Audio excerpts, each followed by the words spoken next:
महाराष्ट्रातील सर्व शिवप्रेमी बंधू भगिनींना माझा नमस्कार। आज महाराष्ट्र को 10 मेडिकल कॉलेज की सौगात मिल रही है। नागपुर एयरपोर्ट के आधुनिकीकरण और विस्तार का काम, शिरडी एयरपोर्ट के लिए एक टर्मिनल बिल्डिंग का निर्माण, आज इंफ्रास्ट्रक्चर से जुड़े इन दो अहम प्रोजेक्ट्स का शिलान्यास भी हुआ है।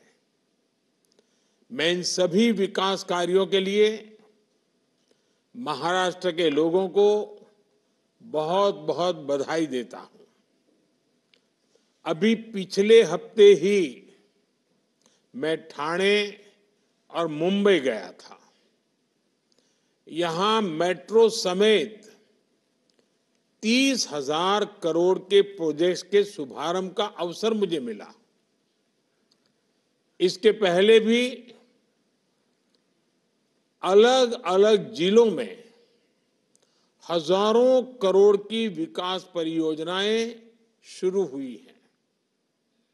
कई शहरों में मेट्रो का विस्तार किया जा रहा है, कहीं एयरपोर्ट को अपग्रेड किया जा रहा है, तो कहीं सड़कों और हाईवे से जुड़े प्रोजेक्ट्स तेज गति से आगे बढ़ रहे हैं। Infrastructure, solar energy, textile park से जुड़ी परियोजनाएं लॉन्च की गई हैं।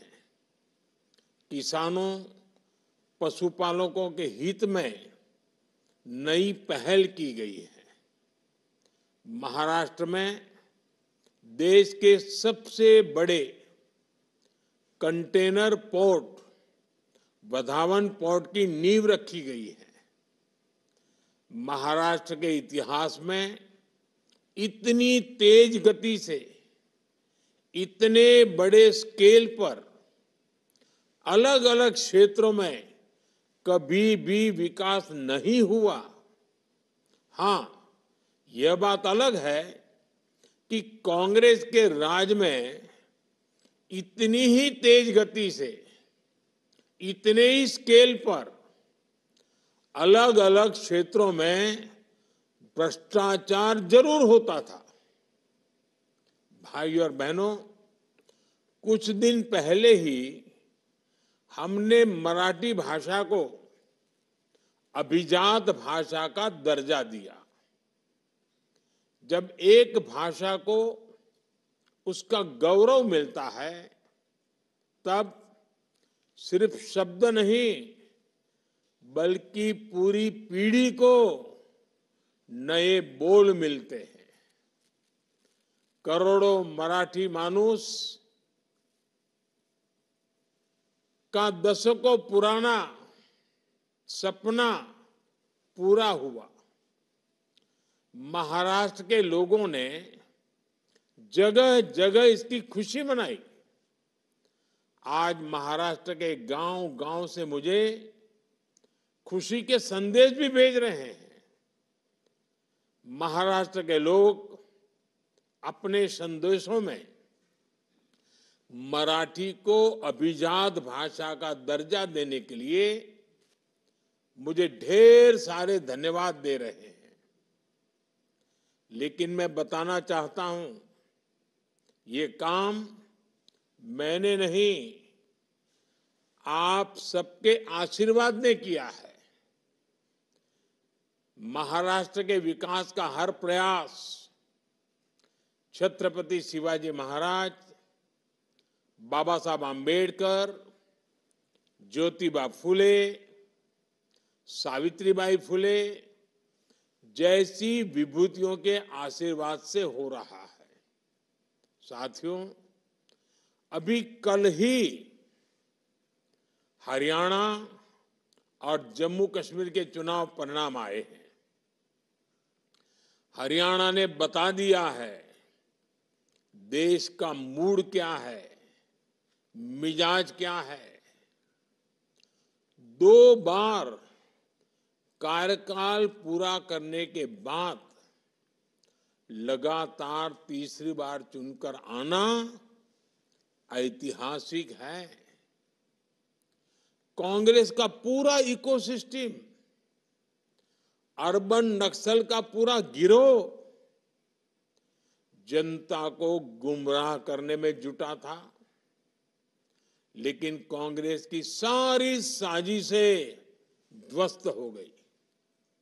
उन्होंने दलितों के बीच झूठ फैलाने की कोशिश की, लेकिन दलित समाज ने इनके खतरनाक इरादों को भांप लिया। दलितों को एहसास हो गया कि कांग्रेस उनका आरक्षण छीनकर अपने वोट बैंक को बांटना चाहती है। आज हरियाणा के दलित वर्ग ने बीजेपी को रिकॉर्ड समर्थन दिया है। हरियाणा के ओबीसी बीजेपी के विकास कार्यों को देखकर उसके साथ है। कांग्रेस ने किसानों को भड़काया, लेकिन किसानों को पता है कि उसे फसलों पर एमएसपी किसने दी। हरियाणा के किसान बीजेपी की किसान कल्याण योजनाओं से खुश है। कांग्रेस ने युवाओं को टारगेट किया और अलग अलग तरीके से उन्हें भड़काने की कोशिश की, लेकिन हरियाणा के नौजवान, हमारी बहनें बेटियां अपने उज्जवल भविष्य के लिए भाजपा पर ही भरोसा कर रहे हैं। कांग्रेस ने सारे हथकंडे अपनाए, लेकिन हरियाणा की जनता ने दिखा दिया वो अब कांग्रेस और अर्बन नक्सल के नफरती षड्यंत्रों का शिकार नहीं होने वाले। साथियों, कांग्रेस हमेशा बांटो और सत्ता पाओ के फॉर्मूले पर चली है। कांग्रेस ने बार बार ये सिद्ध किया है कि वो एक गैर जिम्मेदार दल बन गया है। वो अभी भी देश को बांटने के लिए नए नए नैरेटिव गढ़ रही है। कांग्रेस समाज को बांटने का फॉर्मूला लाती रहती है। कांग्रेस देश के मतदाताओं को गुमराह करने से बाज नहीं आ रही। कांग्रेस का फॉर्मूला साफ है कि मुसलमानों को डराते रहो, उनको भय दिखाओ, उनको वोट बैंक के कन्वर्ट करो और वोट बैंक को मजबूत करो। कांग्रेस के एक भी नेता ने आज तक कभी नहीं कहा कि हमारे मुस्लिम भाई बहनों में कितनी जातियां होती हैं। मुस्लिम जातियों की बात आते ही कांग्रेस के नेता पर मुंह पर ताला लगाकर बैठ जाते हैं, लेकिन जब भी हिंदू समाज की बात आती है तो कांग्रेस उनकी चर्चा जाति से ही शुरू करती है। कांग्रेस की नीति है हिंदुओं की एक जाति को दूसरी जाति से लड़ाओ। कांग्रेस जानती है कि जितना हिंदू बटेगा उतना ही उसका फायदा होगा। कांग्रेस किसी भी तरीके से हिंदू समाज में आग लगाए रखना चाहती है ताकि वो उस पर राजनीतिक रोटियां सेकती रहें। भारत में जहां भी चुनाव होते हैं वहां कांग्रेस यही फॉर्मूला लागू करती है।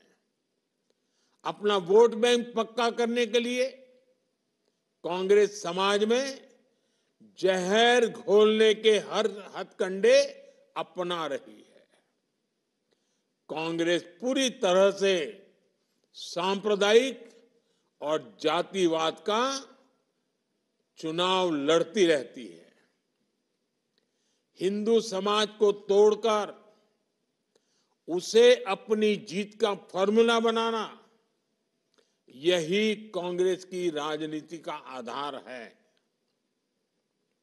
कांग्रेस भारत के सर्वजन हिताय, सर्वजन सुखाय की भावना का दमन कर रही है, सनातन परंपरा का दमन कर रही है। जिस कांग्रेस ने इतने वर्षों तक देश पर राज किया, वो सत्ता में वापसी के लिए इतनी बेचैन है कि हर रोज नफरत की राजनीति कर रही है। कांग्रेस की पुरानी पीढ़ी के नेता भी बेबस हैं, असहाय है कि उनकी इस पार्टी की क्या स्थिति हो गई है। कांग्रेस की ये स्थिति होने वाली है। कांग्रेस नफरत फैलाने की सबसे बड़ी फैक्ट्री बनने वाली है। ये गांधी जी ने आजादी के बाद ही समझ लिया था। इसलिए ही गांधी जी ने कहा था कि कांग्रेस को खत्म कर देना चाहिए। कांग्रेस खुद खत्म नहीं हुई, लेकिन आज देश को खत्म करने पर तुली हुई है। इसलिए हमें सावधान रहना है, सतर्क रहना है। साथियों, मेरा पक्का विश्वास है, समाज को तोड़ने की आज जो कोशिश हो रही है, ऐसी हर साजिश को महाराष्ट्र के लोग नाकाम करके रहेंगे। महाराष्ट्र के लोगों को देश के विकास को सर्वोपरि रखते हुए एकजुट होकर बीजेपी महायुति के लिए वोट करना है। हरियाणा तर भाजपा जिंकली, आता महाराष्ट्रात यापेक्षा मोठा विजय मिलवायचा आहे। साथियों, पिछले 10 वर्ष में हमने देश के विकास के लिए आधुनिक इंफ्रा बनाने का एक महायज्ञ शुरू किया है। आज हम सिर्फ बिल्डिंग नहीं बना रहे हैं, हम एक स्वस्थ और समृद्ध महाराष्ट्र की नींव रख रहे हैं।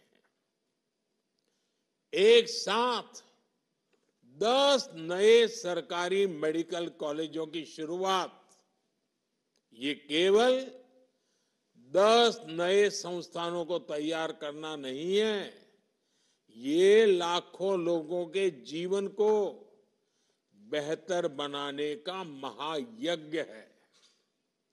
ठाणे, अंबरनाथ, मुंबई, नासिक, जालना, बुल्ढाणा, हिंगोली, वाशिम, अमरावती, भंडारा और गढ़चिरौली, ये मेडिकल कॉलेज इन सभी जिलों में और आसपास के क्षेत्रों में लाखों परिवारों की सेवा का केंद्र बनेंगे। इनके चलते महाराष्ट्र में 900 मेडिकल सीटें बढ़ रही हैं।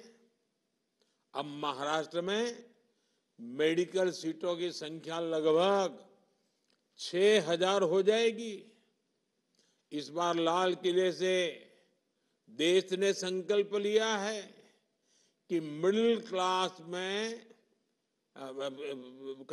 मेडिकल लाइन में 75,000 नई सीटें जोड़ी जाएगी। आज का ये आयोजन इसी दिशा में भी बड़ा कदम है। साथियों, हमने मेडिकल शिक्षा को सुलभ बनाया है। इससे महाराष्ट्र के युवाओं के लिए नए अवसरों के दरवाजे खुल गए हैं। हमारे गरीब और मध्यम वर्ग के ज्यादा से ज्यादा बच्चे डॉक्टर बने, उनका सपना पूरा हो, ये हमारी सरकार की प्राथमिकता है। एक समय में इस तरह की पढ़ाई के लिए मातृभाषा में किताबें ना होना भी बड़ी चुनौती थी। हमने महाराष्ट्र के युवाओं के हितों को ध्यान में रखते हुए ये भेदभाव भी खत्म किया है। अब महाराष्ट्र के युवा मराठी भाषा में मेडिकल की पढ़ाई कर पाएंगे। मराठी भाषा में पढ़कर वो डॉक्टर बनने का सपना पूरा करेंगे। साथियों, जीवन को आसान बनाने का हमारा प्रयास गरीबी के खिलाफ लड़ाई का बहुत बड़ा माध्यम है। कांग्रेस जैसी पार्टियों ने तो गरीबी को अपनी राजनीति का ईंधन बना रखा था, इसलिए वो गरीब को गरीब बनाए रखती थी। लेकिन हमारी सरकार ने एक दशक के भीतर भीतर 25 करोड़ लोगों को गरीबी से निकाला है और देश में स्वास्थ्य सेवाओं का कायाकल्प इसका एक बड़ा आधार बना है। आज हर गरीब के पास मुफ्त इलाज के लिए आयुष्मान कार्ड है। अब सभी देशवासियों में जो भी 70 के ऊपर के हैं, अब 70 साल की उम्र के बुजुर्गों को भी मुफ्त इलाज मिल रहा है। जन औषधि केंद्रों पर बेहद कम कीमत पर जरूरी दवाइयां मिल रही है। हार्ट मरीजों के लिए स्टेंट 80-85% तक सस्ते किए गए हैं। हमने कैंसर के इलाज के लिए जरूरी दवाइयों के लिए उसके दाम भी कम किए हैं। सरकारी मेडिकल कॉलेजों और अस्पतालों की संख्या बढ़ने से भी इलाज सस्ता हुआ है। आज गरीब से गरीब देशवासी को मोदी सरकार ने सामाजिक सुरक्षा का मजबूत कवच दिया है। साथियों, दुनिया किसी देश में तभी विश्वास करती है जब वहां का युवा आत्मविश्वास से भरा होता है। आज युवा भारत का आत्मविश्वास भारत के उज्जवल भविष्य की नई कहानी है। दुनिया के बड़े बड़े देश आज भारत को मानव संसाधन के बड़े केंद्र के रूप में देख रहे हैं। हमारे युवाओं के पास पूरी दुनिया में शिक्षा, स्वास्थ्य से लेकर सॉफ्टवेयर तक हर क्षेत्र में अपार अवसर है। इसलिए हम अपने युवाओं को ग्लोबल स्टैंडर्ड के मुताबिक स्किल्ड बना रहे हैं। आज हम महाराष्ट्र में विद्या समीक्षा केंद्र जैसे प्रकल्प भी शुरू कर रहे हैं। आज हमने मुंबई में इंडियन इंस्टीट्यूट ऑफ स्किल्स का शुभारंभ भी किया है। इसमें युवाओं को फ्यूचर ओरिएंटेड ट्रेनिंग मिलेगी। उनके टैलेंट को बाजार की डिमांड के मुताबिक आगे बढ़ाया जाएगा। हमारी सरकार ने युवाओं को पेड इंटर्नशिप देने की शुरुआत भी की है। भारत के इतिहास में पहली बार इस तरह की पहल हुई है। अब युवाओं को 5,000 रुपये इंटर्नशिप के तौर पर मिलेंगे।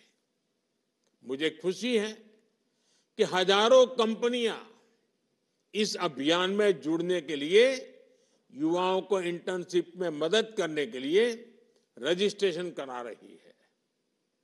इस पहल से युवाओं की नींव मजबूत होगी, उनको नया अनुभव मिलेगा और उनके लिए नए अवसरों की राह आसान होगी।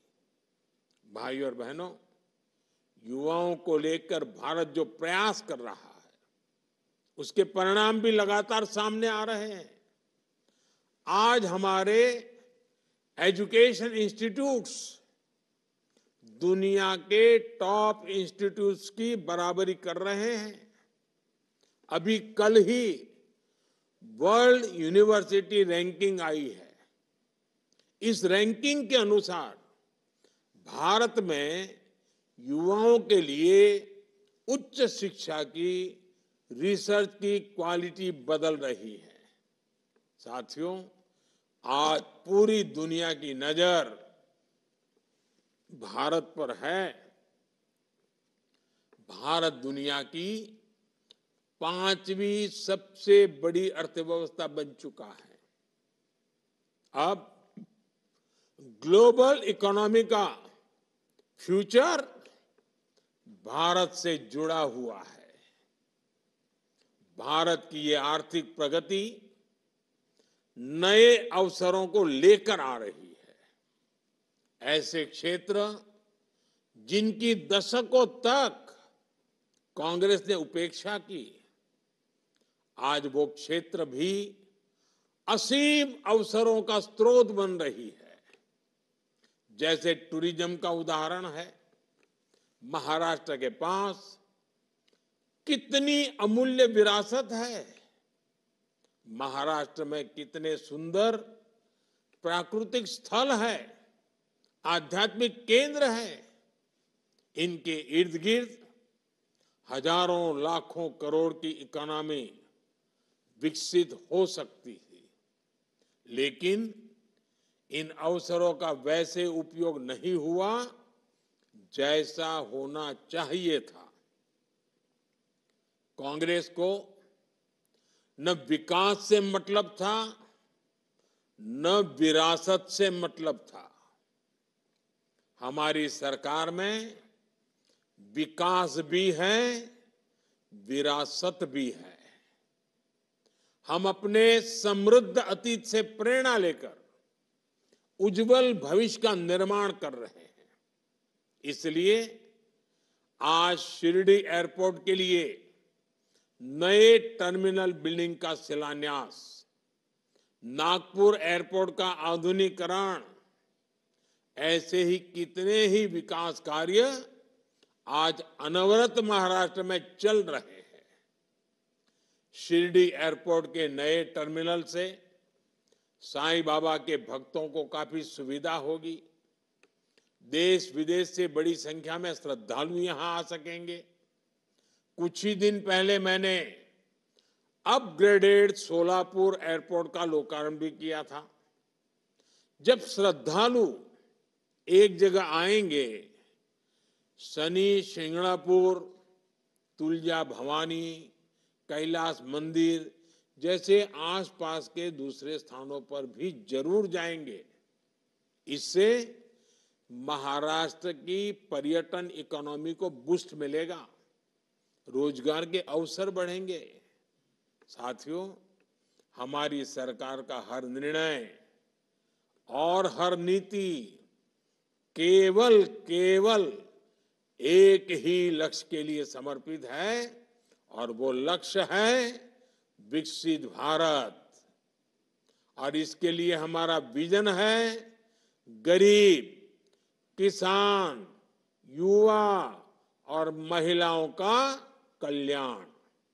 इसलिए विकास का हर प्रोजेक्ट गांव, गरीब, मजदूर, किसान के लिए समर्पित होता है।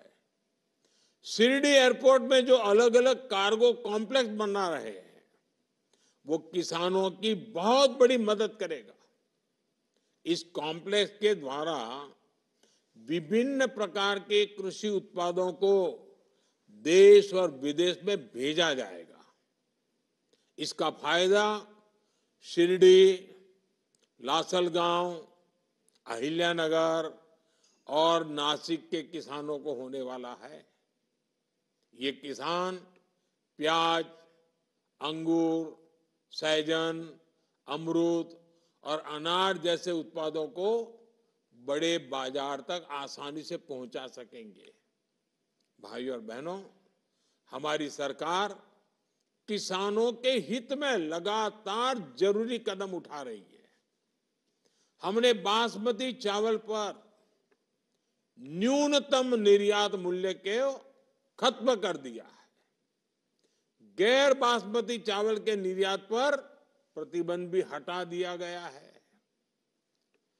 पर बॉइल्ड चावल पर निर्यात शुल्क भी आधा हो गया है। महाराष्ट्र के किसानों का मुनाफा बढ़े, इसके लिए सरकार ने प्याज पर लगने वाले एक्सपोर्ट टैक्स को भी आधा कर दिया है। हमने खाद्य तेलों के आयात पर 20% टैक्स लगाने का फैसला किया है। रिफाइंड सोयाबीन, सूरजमुखी और पाम ऑयल पर कस्टम शुल्क को भी काफी बढ़ाया गया है। इसका लाभ किसे होगा? हमारे देश के किसानों को होगा। उन्हें सरसों, सोयाबीन और सूरजमुखी जैसी फसलों की ज्यादा कीमत मिलेगी। आज सरकार टेक्सटाइल इंडस्ट्री को जिस तरह सपोर्ट कर रही है, उससे महाराष्ट्र के कपास किसानों को भी बहुत फायदा होगा। साथियों, आपको एक बात हमेशा याद रखनी है, महाअघाड़ी महाराष्ट्र को कमजोर करके सत्ता पाना चाहती है, जबकि महायुति का संकल्प महाराष्ट्र को मजबूत बनाने का है। मुझे खुशी है कि आज महाराष्ट्र एक बार फिर देश की प्रगति को नेतृत्व देने के लिए आगे बढ़ रहा है।